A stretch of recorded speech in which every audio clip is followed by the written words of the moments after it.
ಒಂದು ತಿಂಗಳಲ್ಲಿ 2 ಇಂತಹ ಅಮಾನುಷ್ಯ ಘಟನೆಗಳು ನಡೀತಾವಂತಂದ್ರೆ ಬಹುಶಃ ಸಮಾಜ ಮತ್ತು ಕಾನೂನು ಮತ್ತು ಧಾರ್ಮಿಕ ವ್ಯವಸ್ಥೆ ತಲೆ ತಗ್ಗಿಸುವಂತಹ ಕೆಟ್ಟ ಪರಿಸ್ಥಿತಿ ನಮ್ಮಲ್ಲಿ ನಿರ್ಮಾಣ ಆಗಿದೆ. ಎಲ್ಲಿವರೆಗೆ ಕಾನೂನಿನ ಭಯ ಅಂತಕ್ಕಂಥದ್ದು, ಸರ್ಕಾರದ ಭಯ ಅಂತಕ್ಕಂಥದ್ದು, ಸಮಾಜದ ಭಯ ಅಂತಕ್ಕಂಥದ್ದು ಇಲ್ದಂಗೆ ಆಗ್ತದೋ ಅಲ್ಲಿಯವರೆಗಿಂತ ಘಟನೆಗಳು ನಡೀತಾನೆ ಇರ್ತವೆ. ಒಂದು ಭಯಾನಕವಾಗಿರುವಂತಹ ಪ್ರಸಂಗ ನೇಹಾ ಹಿರೇಮಠಳ ಹತ್ಯೆ, ಅದು ಇನ್ನೂ ಮರುವಾಗಿಲ್ಲ ಅನ್ನುವಷ್ಟರೊಳಗಿನ ಅಂಜಲಿಯ ಹತ್ಯೆ ಆಗ್ತದೆ ಅಂತಂದ್ರೆ ಯಾರಿಗೆ ಹೇಳ್ಕೋಬೇಕು ಈ ನೋವನ್ನು ಅನ್ನುವಂತಹ ಪರಿಸ್ಥಿತಿ ಬಹುಶಃ ನಿರ್ಮಾಣ ಆಗಿದೆ. ನೇಹಾ ಹಿರೇಮಠಳ ಪ್ರಕರಣವನ್ನ ಎಷ್ಟು ಎತ್ತರಕ್ಕೆ ಒಯ್ದರು ಅಂತಂದ್ರೆ ನಿಮ್ಗೆಲ್ಲ ಗೊತ್ತು. ಈ ಪ್ರಕರಣದಲ್ಲಿ ಯಾವುದೇ ರಾಜಕಾರಣಿಗಳು ಈ ಕಡೆ ತಲೆ ಹಾಕದೇ ಇರುವಂತದ್ದು, ನೀತಿಗೆಟ್ಟು ನಾಚಿಗೆಟ್ಟು ರಾಜಕಾರಣಿಗಳು ಬಾಳೆ ಮಾಡ್ತಾ ಇದ್ದಾರೆ ಅನ್ನೋದಕ್ಕೆ ಬಹುಶಃ ಈ ಅಂಜಲಿಯ ಒಂದು ಪ್ರಕರಣ ನಮಗೆ ಎದ್ದು ಕಾಣ್ತಾ ಇದೆ. ಈ ಹುಬ್ಬಳ್ಳಿ ನಗರದಲ್ಲಿ ಪೊಲೀಸ್ ಇಲಾಖೆಗೆ ಹೋಗಿ ಒಂದು ಮನವಿಯನ್ನ ಕೊಟ್ಟಾಗ, ಕಂಪ್ಲೇಂಟ್ ಅನ್ನ ಕೊಟ್ಟಾಗ ಇವು ಹೀಗೆ ಬರ್ತಿರ್ತಾವು ಹೋಗ್ರಿ ಅಂತೇಳಿ ಕಳಿಸಿದ್ದು ಬಹುಶಃ ಆ ಮಗುವಿನ ಕೊಲೆಗೆ ಕಾರಣ ಆಗಿದೆ ಅನ್ನುವಂತಹದ್ದನ್ನ ನಾನು ಕೇಳಿದ್ದೇನೆ. ನಾನು ಕೇಳ್ತೇನೆ, ಎಲ್ಲದನ್ನೂ ಅಲಕ್ಷ್ಯ ಮಾಡೋದಾದ್ರೆ ಪೊಲೀಸ್ ಇಲಾಖೆ ಯಾಕಬೇಕು ಅಂತ. ಯಾರು ಅರ್ಜಿಯನ್ನ ಕೊಡ್ತಾರೆ, ನೋವನ್ನ ತೋಡ್ಕೊಳ್ಳಕ್ ಹೋಗ್ತಾರೆ, ಅವರಿಗೆ ಕಾನೂನಿನ ರಕ್ಷಣೆ ಕೊಡ್ಲಿಲ್ಲ ಅಂತಂದ್ರೆ ಪೊಲೀಸ್ ಇಲಾಖೆ ಯಾಕಬೇಕು ಅಂತ. ಎದಕ್ ಬೇಕಾಗಿದೆ ಅಂತಂತಂದ್ರೆ ಬಹುಶಃ ಈ ಹೋರಾಟವನ್ನ ಹತ್ತಿಕ್ಕಲಿಕ್ಕೆ ಮಾತ್ರ ಪೊಲೀಸ್ ಇಲಾಖೆ ಐತೆ ಹೊರತಾಗಿ ಅನ್ಯಾಯವನ್ನ ಹತ್ತಿಕ್ಕಲಿಕ್ಕೆ ಪೊಲೀಸ್ ಇಲಾಖೆ ಇಲ್ಲ ಅನ್ನುವಂತಹದ್ದು ಬಹುಶಃ ನಮ್ಗೆ ಎದ್ದು ಕಾಣ್ತಾ ಇದೆ ಅನ್ನುವಂತಹದ್ದು. ದುರಂತ ಅಂತಂದ್ರೆ ಈ ಕಡೆ ಯಾವುದೂ ಕೂಡ ಸರ್ಕಾರನೂ ಗಮನ ಹರಿಸ್ತಾ ಇಲ್ಲ. ಬಹಳಷ್ಟು ಹಿಂದೂ ಮಹಿಳೆ ರಕ್ಷಣೆ ಆಗಬೇಕು, ಭಾರತದ ಮಹಿಳೆ ರಕ್ಷಣೆ ಆಗಬೇಕು, ಇವೆಲ್ಲ ಭಾಷಣಗಳು ಕೇವಲ ವೇದಿಕೆಗೆ ಮೀಸಲಾಗ್ತಾ ಇದ್ದಾವೆ. ಯಾವುದೇ ಒಂದೇ ಒಂದು ಕಾನೂನನ್ನ ಕೇಂದ್ರ ಸರ್ಕಾರ ಆಗಲಿ ರಾಜ್ಯ ಸರ್ಕಾರ ಆಗಲಿ ತರದೇ ಇರುವಂತಹದ್ದು ಬಹುಶಃ ಇವರಿಗೆ ಆಡಳಿತವನ್ನ ಮಾಡಲಿಕ್ಕೆ ಬರೋದಿಲ್ಲ ಅನ್ನುವಂತಹದ್ದಕ್ಕೆ ಸಾಕ್ಷಿಯಾಗಿದೆ ಅನ್ನುವಂಥದ್ದನ್ನು ಕೂಡ ಈ ಸಂದರ್ಭದಲ್ಲಿ ಹೇಳಬೇಕಾಗುತ್ತೆ ಅಂತಕ್ಕಂಥದ್ದು. ಇಲ್ಲಿ ಎಲ್ಲ ಹಿರಿಯರು ಸೇರಿ ಕೆಲವು ಬೇಡಿಕೆಗಳನ್ನ ಇಟ್ಟಿದ್ದಾರೆ ಅಂಜಲಿ ಕುಟುಂಬಕ್ಕೆ. ಒಂದು ಸರ್ಕಾರಿ ನೌಕರಿಯನ್ನ ಆ ಕುಟುಂಬಕ್ಕೆ ಕೊಡಬೇಕು, ಒಂದು ಸ್ವಂತ ಮನೆಯನ್ನ ಸುಸಜ್ಜಿತವಾದ ಮನೆಯನ್ನ ಕೊಡಬೇಕು, ಅದರ ಜೊತೆಗೆ ಆ ಕುಟುಂಬಕ್ಕೆ ದೊಡ್ಡ ಮೊತ್ತದ ಪರಿಹಾರವನ್ನ ಕೊಡಬೇಕು ಅನ್ನುವಂತಹ ಬೇಡಿಕೆಯನ್ನ ನಮ್ಮ ಮನಸೂರು ಮಠದ ಬಸವರಾಜ ಮಹಾಸ್ವಾಮಿಗಳವರು ಇಟ್ಟಿದ್ದಾರೆ.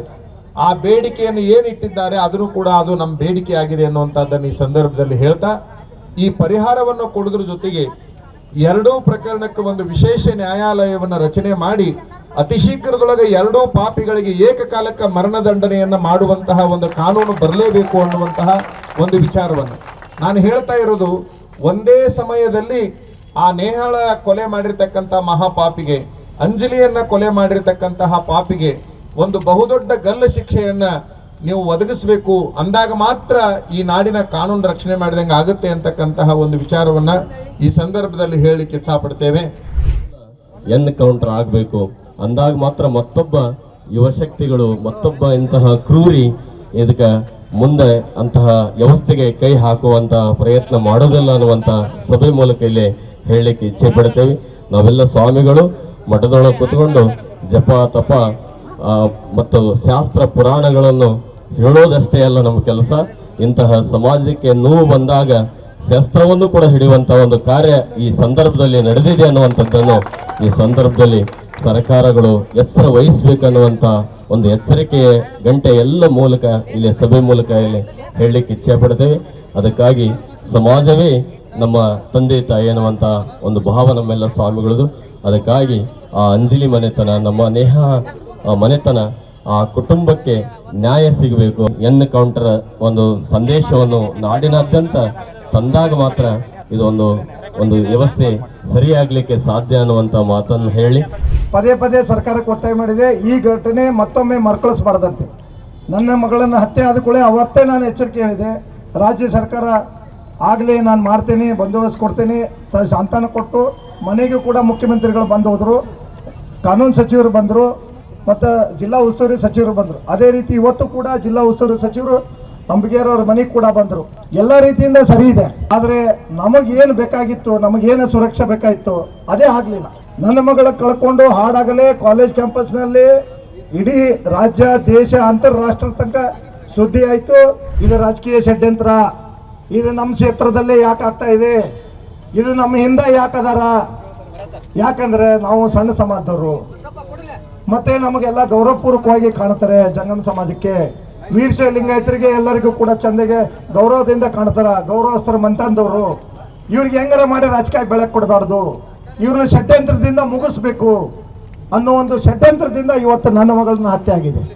ಇದರ ನಾನು ಖಂಡಿತ ಸರ್ಕಾರಕ್ಕೆ, ಮುಖ್ಯಮಂತ್ರಿಗಳಿಗೆ, KPCC ಅಧ್ಯಕ್ಷರಿಗೆ ಮತ್ತು ಎಲ್ಲ ಮಂತ್ರಿಗಳಿಗೆ ನಾನು ಹೇಳಕ್ಕೆ ಇಚ್ಛಪಡ್ತೇನೆ. ಈ ಒಂದು ಗಾಂಜಾ ಮಾಫಿಯಾ, ಈ ಒಂದು ಶೇರೆ ಷಡ್ಯಂತ್ರ ನನ್ನ ವಾರ್ಡ್ನಾಗ ಯಾಕೆ ಮಾಡ್ತಾರೆ ಇವರು? ನನ್ನ ಭಾಗ ಈ ಹುಬ್ಬಳ್ಳಿ ಪೂರ್ವದಾಗ ಯಾಕೆ ಮಾಡ್ತಾರೆ? ನಿಮಗೆ ಬೇಕಾದ ಆಫೀಸರ್ನ ಹಾಕೊಂಡು ಬಂದು ಅವ್ರನ್ನೆಲ್ಲ ವ್ಯವಹಾರ ಮಾಡಕ್ಕೆ ಹಚ್ಚಿರಿ. ನಿಮಗೆ ಆಗಂಗಿಲ್ಲ ಅಂದರೆ ಅವರಿಗೆ ಫ್ರೀ ಹ್ಯಾಂಡ್ ಕೊಡಿ ಪೊಲೀಸರಿಗೆ, ಅವರಾದರೂ ಮಾಡ್ತಾರೆ. ನನ್ನ ಮಗಳ ಬಲಿ ತಗೊಂಡಿದ್ದಕ್ಕೆ ದೇಶ ಅಲ್ಲ ವಿದೇಶನಾಗ ಸುತ್ತಕ್ಕೆ ಪ್ರತಿಭಟನೆ ಆಯಿತು. ಒಂದು ಜಂಗಮ ಕುಡಿನ ಮುಟ್ಟಿದ್ರೆ ಯಾವ ರೀತಿ ಸಂದೇಶ ಹೋಗ್ತೈತೆ ಅಂತೇಳಿ ತಮಗೆಲ್ಲ ಗೊತ್ತಿರಲಿ. ಇವತ್ತು ನಾವು ಒಪ್ಪನೆಗಳಾತೀನಿ, ಈ ವ್ಯವಸ್ಥೆ ಬಂದಾಗಿ ತಾವು ಸುಧಾರಣೆ ಆದ್ರೆ ಚಲೋ ಆತ. ಇಲ್ಲ ಮುಂದಿನ ದಿವಸ ಒಳಗೆ ನಿಮ್ಮ ಹೆಸರು ತಗೊಂಡ ನಾವು ಮಾತಾಡ್ಬೇಕಾಕೈತಿ. ಇವತ್ತು ಬಹಳ ನೀವು ಷಡ್ಯಂತ್ರ ಮಾಡ್ತಾ ಇದ್ರಿ.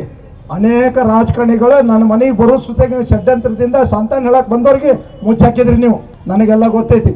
HM ರೇವಣ್ಣ ಸಾಹೇಬ್ರು ನನ್ನ ಜೊತೆ ಮಾತಾಡ್ಯಾರ, ಮನೆಗೆ ಬರ್ತೇನೆ ಅಂದಾರ, ಅವ್ರನ್ನ ತಪ್ಪಿಸಿದ್ರಿ. ನಾನು ಒಂದೊಂದೇ ಹೆಸರು ಹೇಳಕ್ ಕೂತಿದ್ರೆ ನಿಮ್ಮನ್ನ ನಡಿಗೆ ಹೋಗ್ತೀರಿ. ಯಾರ್ಯಾರಿಗೆ ಮಾತಾಡಿರಿ ನಮ್ಮ ಕಡೆ ರೆಕಾರ್ಡಿಂಗ್ ಅದಾವ. ನೀವು ಏನು ಮಾಡ್ತಾ ಇದ್ರಿ? ಜನ ನಿಮಗೆ ಆಶೀರ್ವಾದ ಮಾಡ್ಯಾರ. ಇವತ್ತು ನಾನು ಕಾಂಗ್ರೆಸ್ ಪಕ್ಷದ ಒಬ್ಬ ಕಾರ್ಪೊರೇಟರ್ ಆಗಿ ಹೇಳತ್ತೇನೆ. ನೀವು ಕೂಡ ಒಬ್ಬ ಕಾಂಗ್ರೆಸ್ ಪಕ್ಷದ ಪ್ರತಿನಿಧಿಯಾಗಿ ನೀವು ಈ ರೀತಿ ಷಡ್ಯಂತ್ರ ಮಾಡ್ಕೊಂತ ಹೋದ್ರೆ ನಮ್ಮ ಲಿಂಗಾಯತ್ ಸಮಾಜದ ವೀಣಾ ಕಾಶಪ್ಪನವ್ರು ಬಾಗಲಕೋಟದಿಂದ ಬಂದ್ರೆ ನಮ್ಮ ಮನೆಗೆ ಬರಕ್ಕೆ ನನಗೆ ಫೋನ್ ಮಾಡ್ಯಾರ ಬರ್ತೇನೆ ಅಂತೇಳಿ. ಅಂಥದ್ದು ಕೂಡ ನೀವು ಸ್ಟಾಪ್ ಮಾಡ್ತೀರಿ. ಇವತ್ತಿನವ್ರಿಗೂ ಒಬ್ಬರು ಜಿಲ್ಲಾ ಮೇಳಾ ಘಟಕದಿಂದ ಒಂದು ದೀಪ ಹಚ್ಚಿಲ್ಲ. ಇವತ್ತು ಹಿರೇಮಠನ ಹತ್ಯೆ ಆಯಿತು, ಇವತ್ತು ಅಂಜಲಿ ಅಂಬಿಗೇರಿ ಅವ್ರದ್ದು ಆಯಿತು, ಒಂದು ದೀಪ ಹಚ್ಚಿಲ್ಲ. ಇದೇನಾ ನೀವು ಪಾರ್ಟಿ ನಡೆಸೋದು? ಇದೇನಾ ನೀವು ಸಂದೇಶ ಕೊಡೋದು? ಇದೇನಾ ನೀವು ಗ್ಯಾರಂಟಿ ಕೊಡೋದು?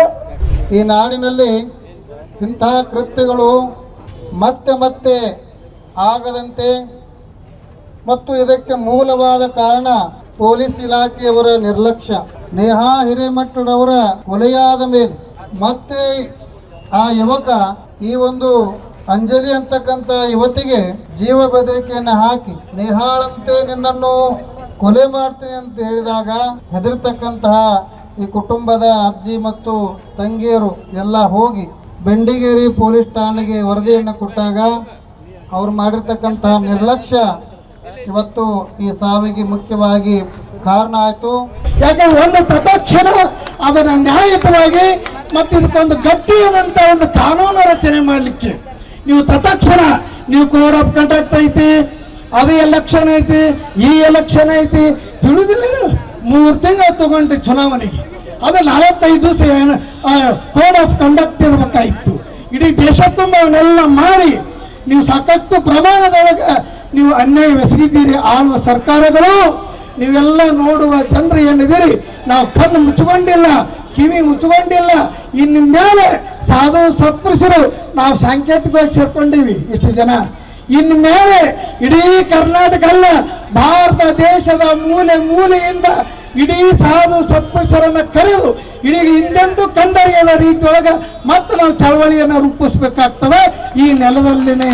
ಇಂಥ ಘಟನೆಗಳನ್ನ ನಿಮ್ಗೆ ಎಲ್ಲಾ ತನಿಖೆ ಪ್ರಾರಂಭದಲ್ಲಿ ತನಿಖೆ ಮಾಡಿದ ತಕ್ಷಣ ಗೊತ್ತಾಗ್ತದೆ. ಇವಾಗ ಕೊಲೆ ಮಾಡಿದ್ದಾನೆ ಅನ್ನೋದು ಪ್ರಾರಂಭದಲ್ಲಿ ಗೊತ್ತಾಗ್ತದ. ಇಂಥ ಒಂದು ಘಟನೆಯನ್ನ ಇಮ್ಮಿಡಿಯೇಟ್ ಆಗಿ ನೀವು ಎನ್ಕೌಂಟರ್ ಕೊಲೆ ಮಾಡಿದ್ರೆ ಮುಂದೆ ಇಂಥ ಅನಾಹುತಗಳು ಯಾವ ದೇಶದೊಳಗೆ ಆಗೋದಿಲ್ಲ ಅನ್ನುವಂಥದ್ದಲ್ಲ ಸ್ಪಷ್ಟಪಡಿಸಕ್ಕೆ ಹೊರಸ್ತಾ ಇದ್ದೇನೆ. ಆದ್ರೆ ಇದನ್ನ ರಾಜಕೀಯವಾಗಿ ಬಳಕೆ ಮಾಡಿಕೊಂಡು ಕುಟುಂಬಗಳಿಗೆ ತೊಂದರೆ ಮಾಡಿ ಹೆಣ್ಣು ಅನ್ನುವಂತ ಒಂದು ಅಮಾಯಕಕ್ಕ ನೀವು ಬಲಿ ತೋಳ್ತಾ ಇರೋದು ಸರಿಯಲ್ಲ. ದಯವಿಟ್ಟು ರಾಜ್ಯ ಸರ್ಕಾರ, ಕೇಂದ್ರ ಸರ್ಕಾರ ಶೀಘ್ರವಾಗಿ ಒಬ್ಬರ ಮೇಲೆ ರಾಜಕೀಯ ಮಾಡೋದು ಬಿಟ್ಟು ನೀವು ಜನಪ್ರತಿನಿಧಿಯಾಗಿ ಏನು ಕ್ರಮ ತಗೊಳ್ಬೇಕು ಅನ್ನುವಂಥದ್ದನ್ನ ವಿಚಾರ ಮಾಡಿಕೊಂಡು ಈ ಒಂದು ಅಪರಾಧವನ್ನು ಎಸಗಿದಂತ ಅಯೋಗ್ಯನಿಗೆ ವ್ಯಾನ್ ಕೌಂಟರ್ ಮಾಡಿ ಕೊಲೆ ಮಾಡಿ ಬಿಸಾಕಬೇಕು ಅನ್ನುವಂಥದ್ದನ್ನ ಇಲ್ಲಿ ಸ್ಪಷ್ಟಪಡಿಸ್ತಾ ಇದ್ದೇನೆ. ನೇಹಾ ವಿದ್ಯಾರ್ಥಿಯ ಹತ್ಯೆ ಆಗಿ ಆ ಒಂದು ನೋವು ಇನ್ನೂ ಸಹ ನಮ್ಮಲ್ಲಿ ಇರುವಂಥ ಸಂದರ್ಭದಲ್ಲಿನೇ ಈ ಘಟನೆ ಆಗಿರತಕ್ಕಂಥದ್ದು ಬಹುತೇಕ ಕರ್ನಾಟಕದಲ್ಲಿ ಕಾನೂನು ಸುವ್ಯವಸ್ಥೆ ಜೀವಂತವಾಗಿಲ್ಲ ಎನ್ನುವಂಥ ಒಂದು ಅನುಮಾನ ವ್ಯಕ್ತವಾಗ್ತದೆ. ನೇಹಾ ವಿದ್ಯಾರ್ಥಿಯ ಕೊಲೆ ಪ್ರಕರಣ ಆದ ಸಂದರ್ಭದಲ್ಲೇ ಸರ್ಕಾರ ಎಚ್ಚೆತ್ತುಕೊಳ್ಬೇಕಾಗಿತ್ತು. ಪೊಲೀಸ್ ಇಲಾಖೆ ಅದ್ರ ಬಗ್ಗೆ ಕಠಿಣವಾಗಿರ್ತಕ್ಕ ಕ್ರಮ ತೆಗೆದುಕೊಳ್ಬೇಕಾಗಿತ್ತು. ಎಲ್ಲೇ ಒಂದು ಕಡೆ ನಮ್ಮ ಕಾನೂನುಗಳು ಗಂಭೀರವಾಗಿ ಕೈಗೊಳ್ಳದಿರೋ ಕಾರಣಕ್ಕೋಸ್ಕರವಾಗಿಯೇ ಈ ರೀತಿಯಾಗಿರ್ತಕ್ಕಂಥ ಗುಂಡಾ ವ್ಯಕ್ತಿತ್ವದ ರಾಕ್ಷಸಿ ಪ್ರವೃತ್ತದ ಯುವ ಜನಾಂಗ ಇವತ್ತು ದುರಾಸೆಗೋಸ್ಕರವಾಗಿ ಒಬ್ಬ ಅಮಾಯಕ ಅತ್ಯಂತ ಕಡು ಬಡತನದಲ್ಲಿರತಕ್ಕಂತಹ ಆ ವಿದ್ಯಾರ್ಥಿನಿಯನ್ನು ಇವತ್ತು ಬಲಿ ತೆಗೆದುಕೊಂಡಿರ್ತಕ್ಕಂಥದ್ದು ನಮಗೆಲ್ಲ ನೋವಾಗಿದೆ. ಸರ್ಕಾರ ಎಲ್ಲೇ ಒಂದು ಕಡೆ ಇಂಥ ವಿಚಾರಗಳ ಬಗ್ಗೆ ನಿರ್ಲಕ್ಷ್ಯ ಭಾವನೆ ತೋರುವಂಥದ್ದು ಮತ್ತು ಕಾನೂನು ಸುವ್ಯವಸ್ಥೆ ಎಲ್ಲೇ ಒಂದು ಕಡೆ ಹದಗೆಟ್ಟಿರ್ತಕ್ಕಂಥದ್ದಕ್ಕೆ ನಿದರ್ಶನ ಅಂತೇಳಿ ತಪ್ಪಾಗಲಿಕ್ಕಿಲ್ಲ. ಆ ಹಿನ್ನೆಲೆ ಒಳಗೆ ನೇಹಾ ಪ್ರಕರಣ ಆದಾಗಲೇ ನೀವು ಆ ವ್ಯಕ್ತಿಗೆ ಆ ಆರೋಪಿಗೆ ಕಠಿಣವಾದ ಶಿಕ್ಷೆ ಕೊಡಬೇಕಾಗಿತ್ತು. ಎಲ್ಲೇ ಒಂದು ಕಡೆ ನಿಧಾನಗತಿ ಆಯಿತು. ಈ ವಿದ್ಯಾರ್ಥಿನಿ ಸಹ ಹತ್ಯೆಯಾಗಿ 24 ಗಂಟೆ ಒಳಗೇ ಬಂಧಿಸಬೇಕಾಗಿತ್ತು, ಅದನ್ನು ತಡ ಮಾಡಿದ್ರು. ಆ ಕಾರಣಕ್ಕೋಸ್ಕರವಾಗಿ ನಮ್ಮ ಜನ, ನಮ್ಮ ಉತ್ತರ ಕರ್ನಾಟಕ ಜನ, ಇಡೀ ನಾಡಿನ ಜನತೆ ಇವತ್ತು ಭಯಭೀತರಾಗಿದ್ದಾರೆ. ಈ ಭಯವನ್ನು ಹೋಗಲಾಡಿಸೋ ಹಿನ್ನೆಲೆ ಒಳಗೆ ಯಾವ ಆರೋಪಿ ಇದ್ದಾನೆ ಅವನ್ನ ಕೂಡಲೇ ಕಾನೂನು ಕ್ರಮ, ಅದು ಕಠಿಣವಾಗಿರ್ತಕ್ಕಂಥ ಗಲ್ಲು ಶಿಕ್ಷೆಗೆ ಬದುಕುಪಡಿಸೋದ್ರ ಮೂಲಕವಾಗಿ ಜನರು ನಿರ್ಭಯವಾಗಿ ಬದುಕುವಂಥ ವಾತಾವರಣವನ್ನು ಸರ್ಕಾರ ನಿರ್ಮಾಣ ಮಾಡಬೇಕಾಗಿದೆ. ಈ ಜೊತೆಯಲ್ಲಿ ತ್ವರಿತ ನ್ಯಾಯಾಲಯವನ್ನು ಸ್ಥಾಪಿಸಿ ಏನಿಂಥ ಘಟನೆಗಳಾದಂಥ ಸಂದರ್ಭದಲ್ಲಿ ನ್ಯಾಯಾಲಯದಲ್ಲಿ ವಿನಾಕಾರಣ ವಿಳಂಬ ಮಾಡೋದಕ್ಕಿಂತ ತ್ವರಿತವಾಗಿರ್ತಕ್ಕಂಥ ನ್ಯಾಯಾಲಯವನ್ನು ಸ್ಥಾಪನೆ ಮಾಡಿ ಆದಷ್ಟು ಶೀಘ್ರದಲ್ಲಿಯೇ ಅವ್ರಿಗೆ ಉಗ್ರವಾಗಿರ್ತಕ್ಕ ಶಿಕ್ಷೆಯನ್ನು ಒದಗಿಸಬೇಕು ಅಂತ ಈ ಮೂಲಕ ಹೇಳಿಕ್ಕೆ ಇಚ್ಛೆಪಡ್ತೀನಿ.